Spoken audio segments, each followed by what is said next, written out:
آج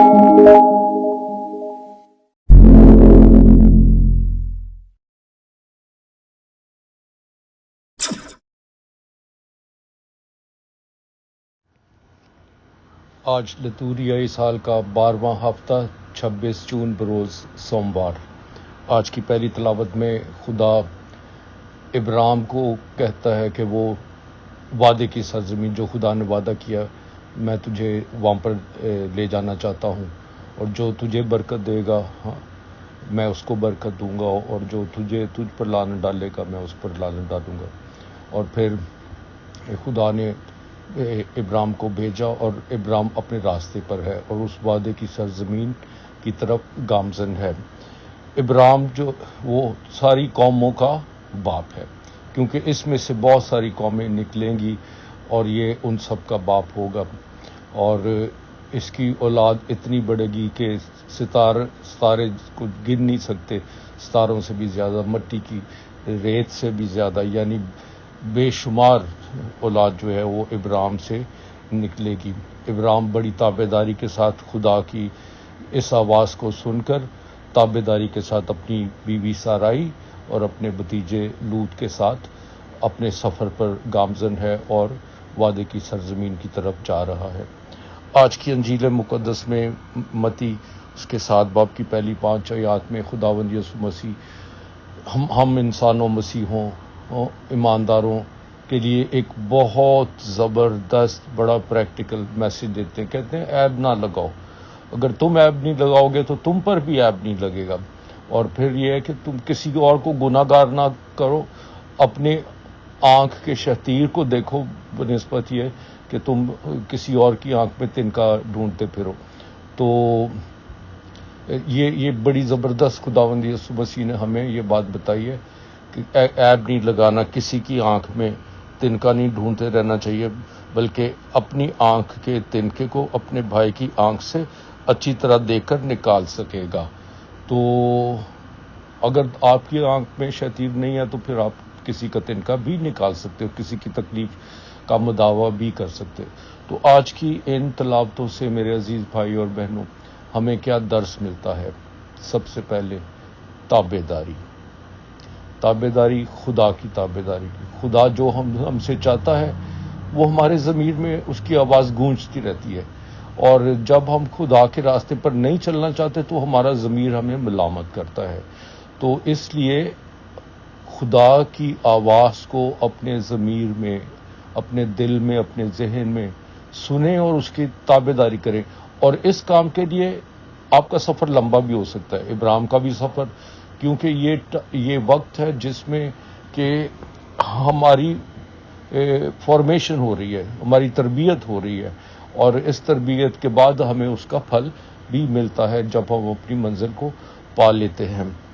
تو خدا کی آواز کو سننا، اور پھر یہ میں اپنے لوگوں سے کہتا ہوں برکتیں لیا کریں۔ دیکھو خدا نے کیا کہا، جو تجھے برکت دے گا میں اسے برکت دوں گا۔ اچھا، تو اس لیے ہمیں بھی برکت لینی چاہیے۔ کن سے؟ سب سے پہلے اپنے بزرگوں سے، دادا دادی، نانا نانی، اور کوئی بھی بزرگ انسان ہے ان کے کام کریں، ان کے ساتھ چھوٹی چھوٹی نیکیاں کریں۔ وہ آپ کو جب برکت دیں گے نا، وہ برکت پھر بڑی دور تک ہماری زندگی میں رہتی ہے۔ میں ذاتی طور پر مجھے میرے دادا کی بڑی برکتیں ہیں، دور تک میرے ساتھ ساری زندگی چلتی آ رہی۔ میرے ساتھ میرے والدین کی برکتیں ہیں، میرے ماں باپ نے مجھے بہت برکتیں دی ہوئی ہیں۔ تو اپنے ماں باپ سے برکتیں لو، اور برکتیں لینے کا طریقہ کیا ہے؟ انہیں سکھ چین دو، ان کی عزت کرو، ان کی بات کو مانو، ان کی تابعداری کرو، تو اس سے وہ پھر دل سے، ان کے دل سے برکت جب نکلتی ہے تو that goes a long way, وہ بڑے دور تک جاتی، دور رس ہوتی ہیں یہ برکتیں لینا۔ آج کی انجیل مقدس میں جو عیب لگانا ہے، یہ کتنا آسان ہے۔ ہم دوسروں پر تنقید کر سکتے ہیں، ہم دوسروں کو برا بھلا کہہ سکتے ہیں، لیکن اپنے گریبان میں کبھی نہیں جھانکتے ہیں۔ ہمیں دوسروں کی بدیاں برائیاں بڑی جلدی نظر آتی ہیں، اور اپنی ہم بھول جاتے ہیں یا شرمندے رہتے ہیں۔ اگر ایک صفحہ لیا جائے جو بالکل صاف نکور صاف ہو، اور اس کے اوپر آپ ایک چھوٹا سا کالا داغ لگا دے چھوٹا سا. تو جب آپ کسی کو دکھائیں گے کہ یہ اس صفحے پہ آپ کو کیا نظر آ رہا ہے تو وہ آپ کو داغ ہی کہے گا. وہ یہ نہیں بتائے گا کہ صفحہ کتنا صاف ستھرا ہے، وہ بولے گا اس پہ داغ لگا ہوا ہے. تو اسی طرح سے میرے عزیز بھائی اور بہنوں، ایک دوسرے کی خوبیاں دیکھا کرو، ایک دوسرے کی اچھائیاں دیکھا کرو، اور پھر ان کا اقرار کیا کرو، اور اچھا کام کرنے والے کی تعریف بھی کیا کرے، کیونکہ اس سے اچھائی اور بڑھے گی. اپریشیٹ کرنا، کسی کی حوصلہ افزائی کرنی، نہ کہ اس کو ڈسکریج کرنا، حوصلہ شکنی کرنی، نہیں. اس طرح سے ہمارے خاندان، ہمارا معاشرہ جو ہے وہ ترقی نہیں کر سکے گا. سب سے پہلے اپنی برائیوں کو دیکھو، جانو، پہچانو کہ یار مجھ میں یہ خامیاں، یہ کمیاں ہیں. اچھا، جو بندہ اپنی خامیاں، کمیاں پہچان جاتا ہے وہ بہتر انسان بن جاتا ہے.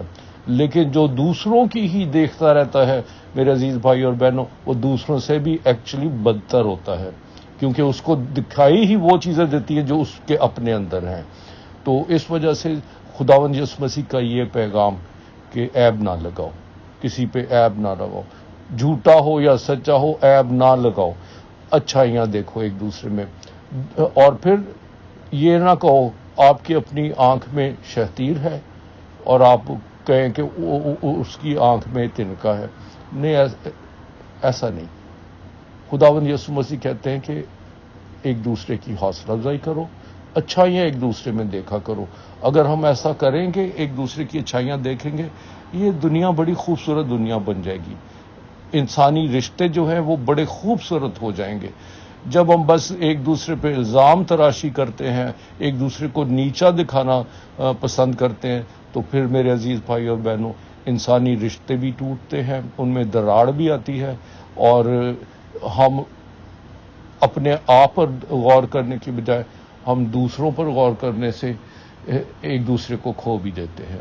تو آئیے ہمارا معاشرہ خداوند یسوع مسیح کا معاشرہ بنے، ہماری کلیسیا خداوند یسوع مسیح کی کلیسیا بنے، جس میں عیب نہ لگاؤ بلکہ دوسروں کی خوشیاں، دوسروں کی اچھی باتیں دیکھ کر آپ بھی ان میں شامل ہوں اور اس سے مستفید ہوں. خداوند آپ کو اور مجھے ایسا ہی کرنے کی توفیق عطا فرمائے. آمین.